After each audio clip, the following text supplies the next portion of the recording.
that guy. Like they would clip only the middle part. I hate people who steal things.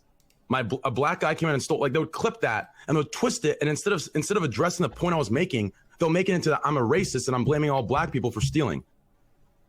They're cutting. Was this the beginning of live stream fails or something? So was this the beginning of live stream fails? Because this is what happens literally every single day now, where they clip things out of context purposely and shit like that. Like this must have been the beginning of LSF, because for him to comment on that and be like, yo, people do this all, like, what, you know, this isn't the, like, this isn't where, like, that.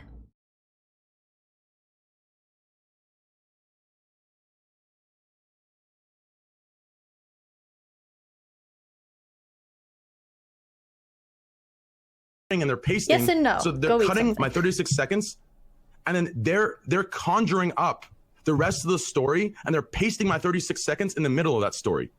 Yeah, that's my issue. I understand. So I think the problem is that if you the problem is that, like, if you had gone on a big speech and your speech was like, I don't like it that booby streamers are on all over the... Yeah, I did. What? I did. It was an 8-minute speech. Okay, sure. I'm just going with the 40 seconds that I heard, okay? Maybe the whole context would make me feel differently. I'm not sure, but maybe it would. It would, because I clarified who I was talking about.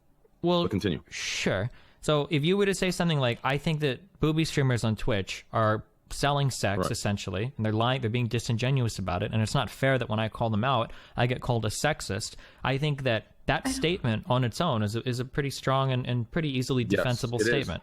And it is a totally fine statement. I don't even think Twitch, I don't think, would get mad at that statement. But the problem is that when I listened to your clip, and again, maybe the full context of the speech would make me feel differently, you weren't just talking about the streamers, you were going off on like a whole bunch of like incel stereotypes. So things like girls that used to make fun of us in real life that are now trying to get into games. Those statements sound a lot more generalized. And there are women that don't booby stream, that just play games, that have heard these types of statements used against them before. So it kind of sounded like you were generalizing some of your statements to non-booby streamers. That was the impression that I got listening to that clip. Because a lot of people do make those types of statements towards just normal girl gamers. Right. So, again, I'm going to clarify. My word choice was poor, disgusting, and the tone I carried it on was disgusting and it won't happen again. But here's the thing, okay? So the context of the quote unquote what you say is, what do you mean, incel stuff. The problem is involuntary celibate or some shit like that, correct? What is celibate? It means you don't have sex. Oh. Some shit like that. You stay away from sex, correct? I thought that was yeah, pretty much. Basically, people that are really upset at women because they can't get laid. Yeah. Right. That's me. So here's the thing, okay? Okay, so this goes back to my main concern of the context of the clip. So yes, in that 36 seconds, which I understand how the world works, and now that I have a bigger platform, I understand that I need to clarify a lot more, and I can't speak as loosely or as freely. And when I say freely, I'm not attacking some sort of freedom of speech thing. I don't mean in that way. I'm using that word very loosely as well. But people, so the context behind the high school stuff goes into a history of my stream. So people can see that as incel, but it's not. It's not incel. I mean, realistically, can you tell me with a straight face, were you the quote-unquote cool kid? Did you sit there and you got no mental abuse or physical abuse from anyone?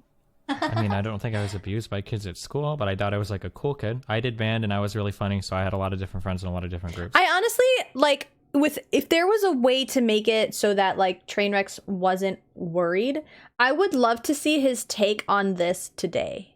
Like, what he thinks about all this stuff today without him getting banned. But, he's a lot smarter with, like, he's a lot smarter now. He's a lot better with his words. He's very cautious now. So, like, I would really like to hear, like, what he thinks. But I feel like he hasn't changed. I feel like it hasn't changed that much. You were out of the big picture. You kept to yourself.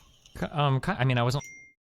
They go out there, there's a small club at the top, and I think it's the same too. The politics of high school, the same way the same way in Twitch. The Twitch politics and high school politics are very fucking similar. Can't say it out loud, yeah. But it's very similar. All the drama, all the bigger streamers, the girls that are it's literally high school all over again. It's high school.